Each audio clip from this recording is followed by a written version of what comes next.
Bom dia, estudantes. Vamos continuar com o nosso curso de mecânica quântica 1 aqui. Então, nós vamos, após essa breve introdução de duas videoaulas que eu fiz, nós vamos começar a desenvolver o formalismo mesmo da mecânica quântica, iniciar com a notação de Dirac.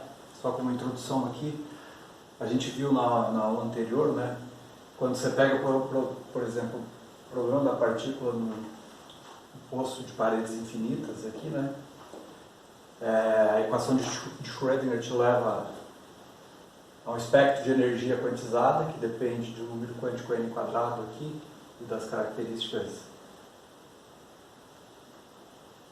largura do poço e a massa da partícula, além da constante de Planck, tá certo?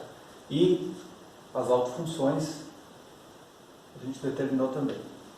Note o seguinte: se eu quero falar do estado, de um alto estado, né, do sistema, eu me remeto ao número quântico n, né? Então, tanto as autofunções quanto as autoenergias correspondentes a essas autofunções, elas estão especificadas por esse número quântico n. A equação de Schrödinger, independente do tempo, ela é uma equação que tem a forma, um operador atuando numa função, leva um número vezes a função. Então essa função é dita autofunção da Hamiltoniana, esse número é o autovalor correspondente àquele estado que eu indexei aqui, n, né? Cada um dos estados, dos infinitos estados que a gente tem. Como eu comentei, essas autofunções aqui, você pode testar, inclusive, integrando duas delas no espaço 0 a L aqui, né? Elas são ortogonais entre si, elas estão normalizadas, são ortogonais. Tá certo?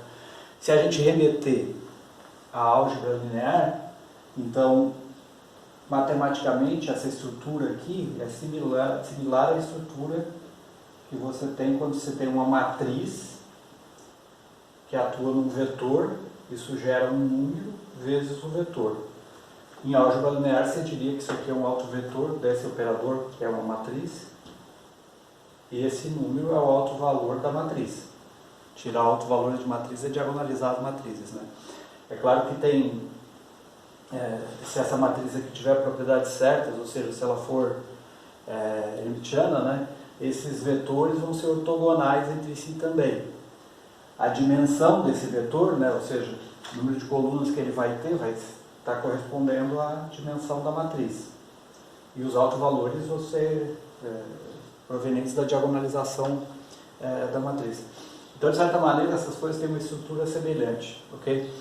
Isso remete à seguinte ideia: você não precisa necessariamente trabalhar com os operadores na forma diferencial, né? Nós estamos trabalhando com a Hamiltoniana, que em uma dimensão aqui está escrita como um operador diferencial. Né?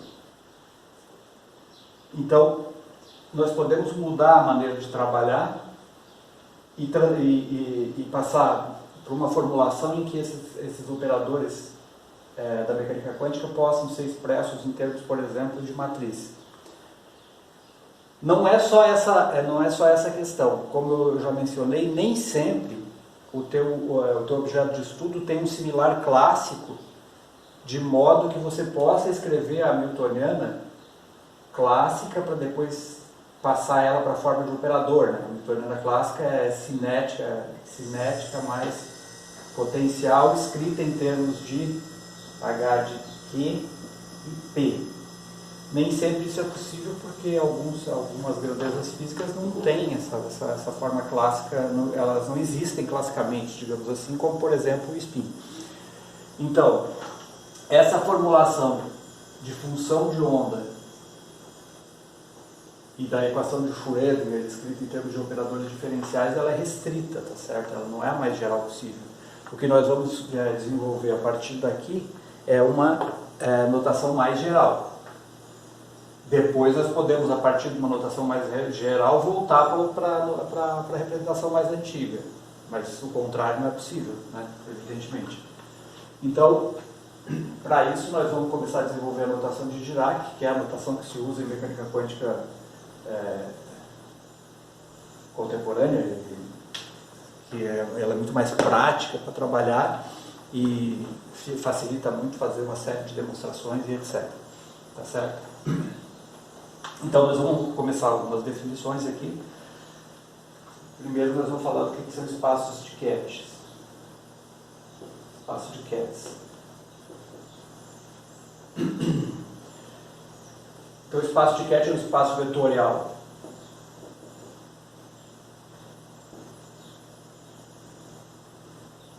complexo, ok? Ou seja, no sentido de que ele pode ter os valores reais ou complexos, ou pode ser puramente real, pode ser puramente complexo, não importa. As dimensões desse espaço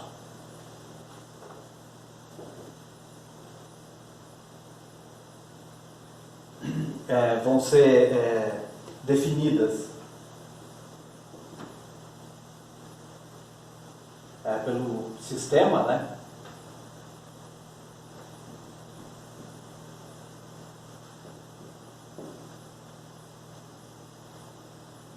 O sistema físico em questão. Isso vai ficar mais claro com o passar do tempo.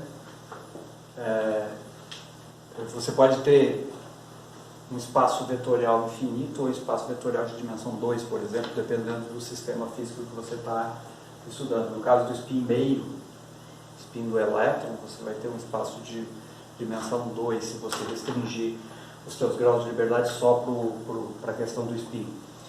Como a gente viu no poço, você tem infinitas autofunções ortogonais entre si. Tá certo? Essas autofunções formam uma base de funções que você pode expandir qualquer outra função sobre essa base. Tá certo? Então, nesse caso, você teria um espaço de dimensão infinita. Elas representam o espaço de dimensão infinita. Então, nessa notação, o estado da partícula vai ser, ao invés de ser representado pela autofunção, não, pela função de onda da partícula, ela vai ser representada por um vetor de estado. Tá certo? Então, o estado quântico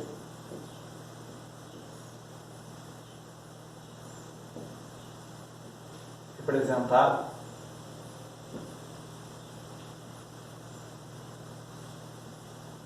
por um vetor de estado.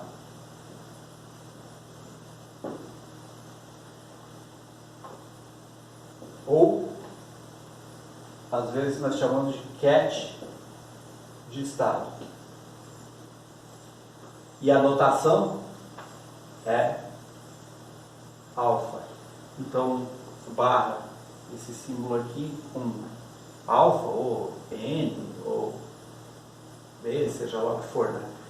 Então, o Ketch é sempre representado dessa maneira aqui. Então, nós podemos usar, às vezes, a gente usa o termo vetor de estado, ou Ketch de estado. Então, esse vetor, né, tô falando, isso aqui seria um vetor, então, números aqui, né? Ok? Esse vetor vai fazer o papel, digamos assim, do que a função de onda faz o papel no formalismo de função de onda, ok? Pois bem, aqui entra um postulado importante da mecânica quântica, que também é postulado por causa da função de onda, tá certo? Poderia entender isso aqui como o primeiro postulado, que é o Ketch de estado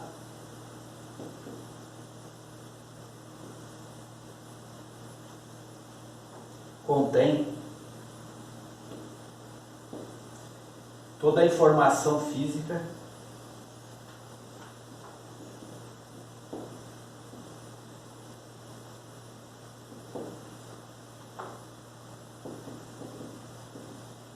do sistema que você está estudando.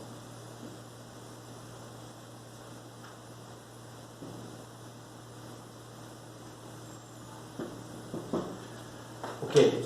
Então, se você conhece o cat de estado de um sistema, você vai ter a possibilidade de tirar todas as informações disponíveis a respeito daquele sistema.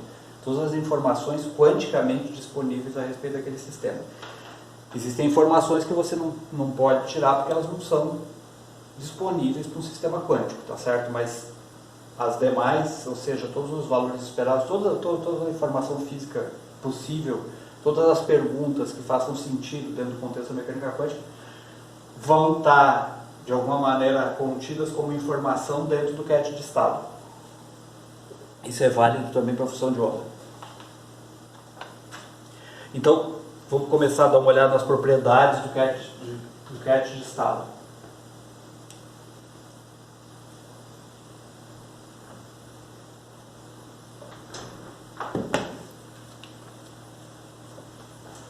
Propriedades.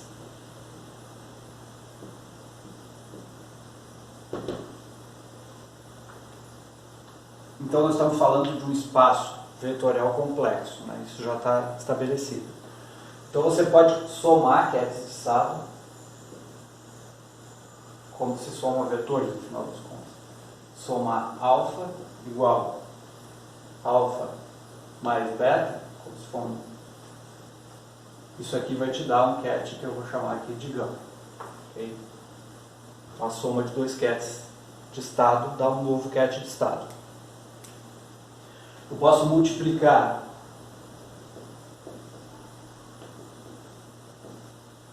por uma constante, por um escalar,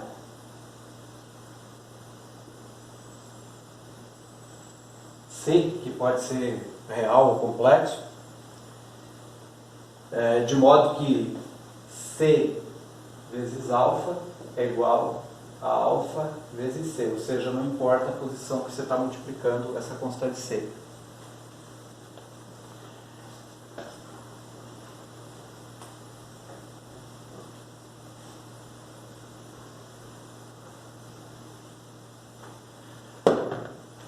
Na verdade, o cat alfa e o cat C vezes alfa, no fundo eles representam o mesmo estado quântico, tá certo? Porque a informação do estado quântico, vamos pensar assim, né? Você tem pensando aqui no espaço clássico aqui de vetores, você tem IJK aqui, você tem um vetor V que está aqui. Se eu multiplicar esse vetor V por uma constante C, vou aumentar o tamanho dele aqui, né? Aumentar o tamanho, mas não vou mudar a inclinação dele em relação a esses eixos aqui, ok? Então, quando eu digo que isso e isso representam o mesmo estado físico, eu estou dizendo que a informação do estado físico está na inclinação do vetor dentro do espaço aqui. É claro que nós estamos falando de espaço vetorial de infinitas dimensões, às vezes, aqui, né? Então não tem como desenhar isso aqui, né? Mas quer dizer que a direção desse vetor de estado que no fundo vai conter as informações físicas e não esse módulo, ok?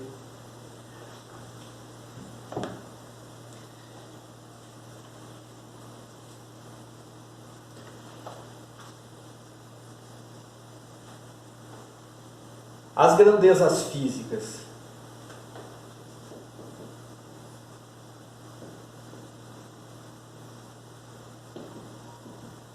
observáveis aqui, então elas vão ser representadas agora nessa notação por um operador.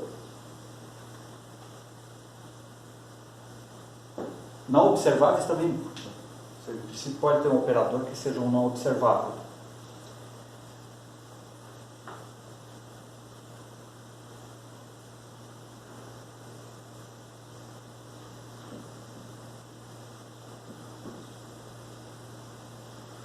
Então eu vou chamar aqui, sei lá, esse operador de A, ok? B, C, tanto faz. Então o que você tem é que um operador A, eu não vou ficar escrevendo A operador, certo?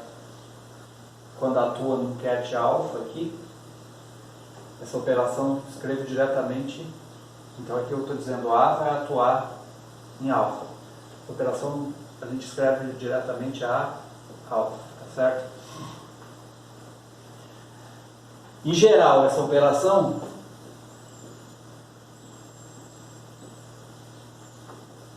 A atuando em alfa vai me levar a um número vezes beta, certo? Isso é uma operação geral. Então eu tenho um vetor de estado, ele tem uma direção do espaço vetorial em questão, né? Direção do espaço vetorial. Quando eu atuo um operador aqui qualquer sobre ele, provavelmente vai retirar algum número aqui e vai modificar esse vetor, ou seja, eu tenho um vetor de estado em alguma direção espacial, eu aplico o operador, ele gira esse vetor de alguma maneira, tá certo? Então essa operação você pode pensar como uma operação de modificar a direção do cat de estado aqui no espaço, certo? Então a alfa vai a beta. Note que isso não é uma equação de alto valor aqui, né? Porque isso está diferente disso. Okay? No caso específico,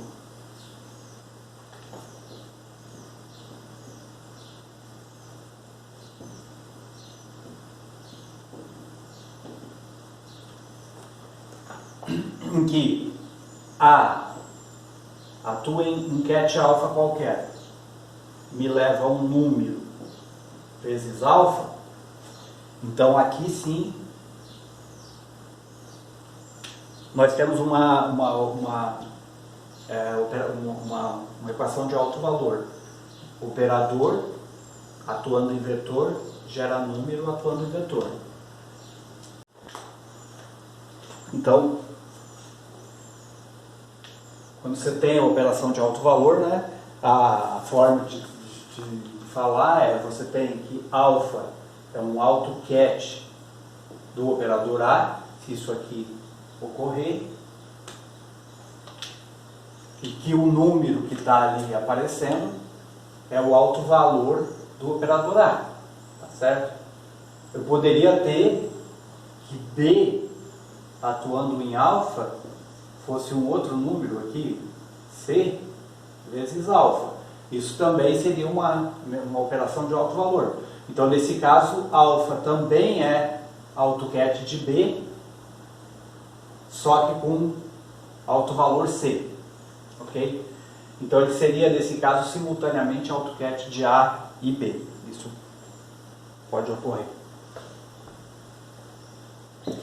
Quando a gente tem essa situação, quando a gente costuma, como notação, escrever os AutoCats do A, eles podem ser, dependendo da dimensão desse A, e esse A vai ser uma matriz, né? Esse operador vai ser uma matriz, dependendo da dimensão, ele pode ser dimensão 2, 3, 4, assim por diante, ou até infinito. Então, normalmente a gente escreve, a gente procura pelo menos usar essa notação assim, ó. Em geral, os AutoCats de A,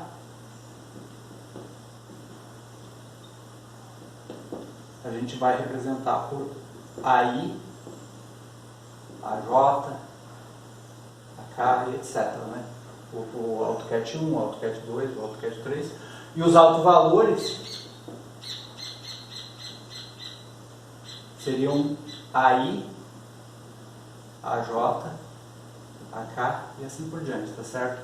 Então o AI é o autovalor correspondente ao AutoCat, a esse AutoCat, o AJ é esse e assim por diante. Às vezes essa notação se perde por vários motivos, né? Mas é uma notação prática para se trabalhar. Então, se eu estou usando essa notação, ficaria assim, né? A atuando em AI é igual a AI. Uma equação de alto valor para o operador A sobre o seu AutoCat aí, né? A atuando em AJ igual a AJ, e assim por diante. Ok? Para isso não ficar estritamente plano abstrato, né? Vamos dar uma relembrada aqui, sem especificar o que fisicamente isso está representando, mas vamos dar uma relembrada um pouquinho de como é que você faz em álgebra, né? Só como que se calcula os autovalores, autovetores de um operador qualquer, né? Então eu vou usar aqui, escrever um operador aqui qualquer, sem especificar qual é o significado físico dele por enquanto. Então, 2, 1, 1, 2. Certo? Isso aqui seria o meu operador em questão. Para determinar os autovalores dele, eu tenho que diagonalizar essa matriz, né?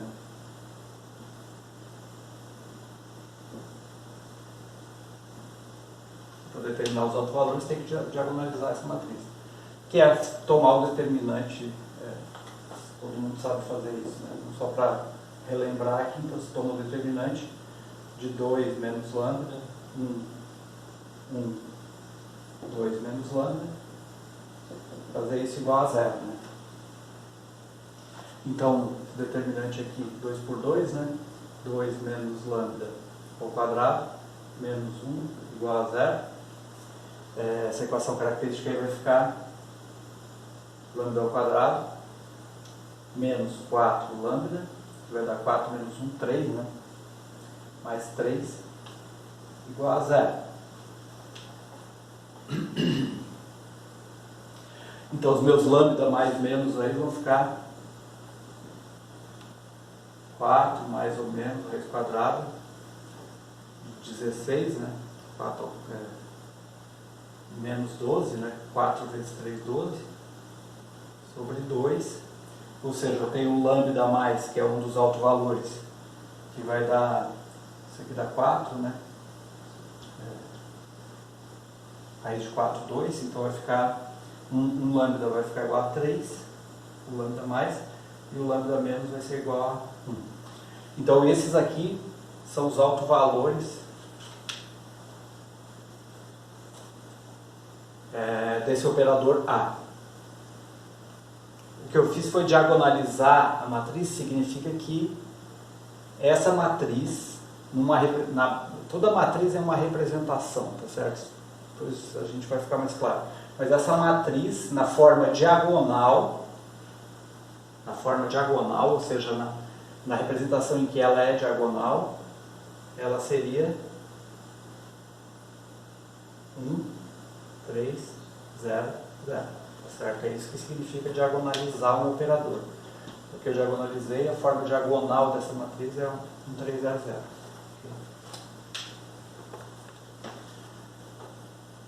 Então, esses são os autovalores nessa operação de autovalor. Eu devo determinar os autovetores. Vou ter 2 autovetores, um correspondente ao 3 e um correspondente ao 1. Então, os autovetores. Para determinar os autovetores, eu realizo a operação de autovalor, né?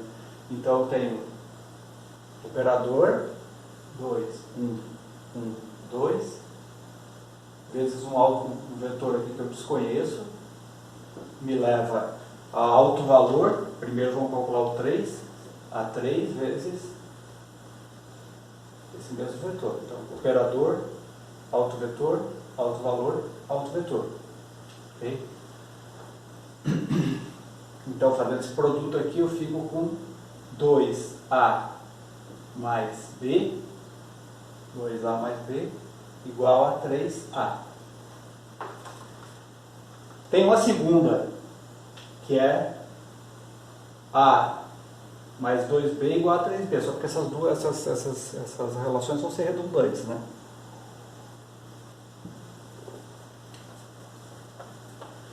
Então, disso aqui eu obtenho que B igual a A. É essa informação que eu consigo tirar. Eu não consigo determinar B e A explicitamente. Na verdade, eu simplesmente posso escolher qualquer B e a partir disso eu determino A. Então, normalmente a gente escolhe a coisa mais simples possível, né? Escolhe B igual a 1, por exemplo. Logo, A vai ser igual a 1. Então, o vetor, o autovetor correspondente ao autovalor mais ali que eu chamei, que é o 3, né? Então esse vetor mais ficou escrito como 1, 1.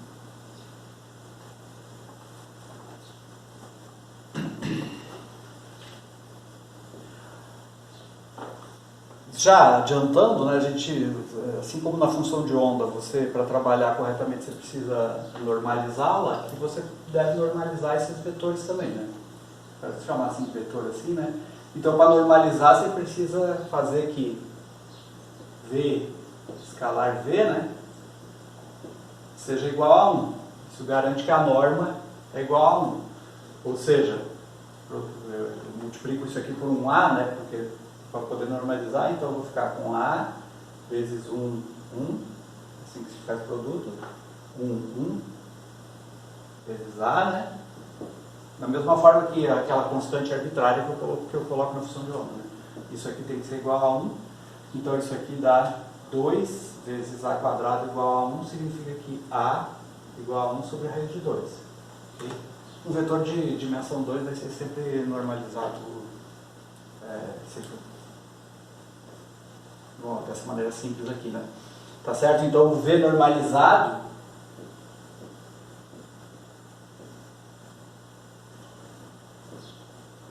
certo? Então isso garante que o módulo dele dê 1. Okay. Mesma coisa para o segundo autovetor. Segundo autovetor, então 2, 1, 1, 2. Temos CD, né? CD. O outro autovalor é 1, né? Então 1, CD. Isso aqui me leva a 2C mais D igual a C. Ou seja, D é igual a menos C. Ok? Mesmo procedimento, escolho um como 1, o outro vai ser menos. Aqui você pode ter uma fase, porque quem que eu escolho mais e quem que eu escolho menos? Isso é arbitrário, tá certo? Mas como, da mesma forma que a função de onda, você trabalha com psi, estrela, psi, né? Quando você vai tirar os observáveis, você toma o produto escalar, né? No final das contas, a fase aqui não vai interferir na física, então você pode escolher arbitrariamente quem que vai ser menos, quem que vai ser mais, certo? Então nesse caso o vetor V menos fica, a normalização vai dar a mesma, né? 1 sobre a raiz de 2 menos 1, 1, certo?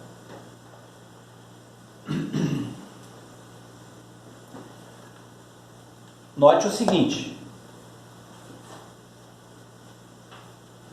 se eu tomar V escalar V, V1 escalar V2, V mais escalar V menos, isso aqui vai dar 1 meio, né? Então V mais é 1, então 1 vezes menos 1, 1, menos 1, mais 1 igual a 0. Ou seja, eles são ortogonais. São ortogonais pela propriedade de simetria que tem nesse operador do jeito que eu gerei ele aqui. Ele é um operador hermitiano. Os autovetores vão ser ortogonais entre si, depois nós vamos definir isso bem. Tá certo? Então, eles são ortogonais e eles formam também uma base, esses dois vetores formam como se fosse uma base vetorial, porque eles são ortogonais entre si, então eles são, você tem o V mais aqui e o V menos aqui, tá certo? Em duas dimensões apenas. Como se eu pudesse então escrever qualquer outro vetor V aqui, na representação de V mais e V menos, como uma combinação desses dois indivíduos, certo? Então, eu tenho, só para organizar aqui,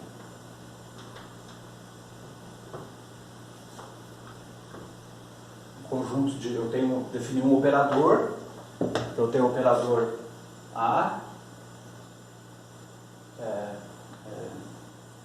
qual que é o operador? É 2, 2, 1, 2.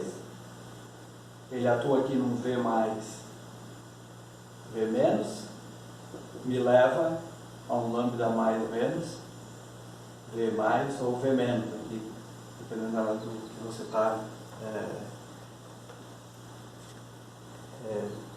estudando, né? E notação de Dirac, isso então seria a operação, eu poderia chamar o V mais de A mais. Então esse A mais estaria correspondendo a um vetor 1 sobre raiz de 2, na forma explícita aqui, né? 1, 1. E eu poderia escrever o meu V menos como um A menos aqui, 1 sobre raiz de 2, menos 1, 1. Ok?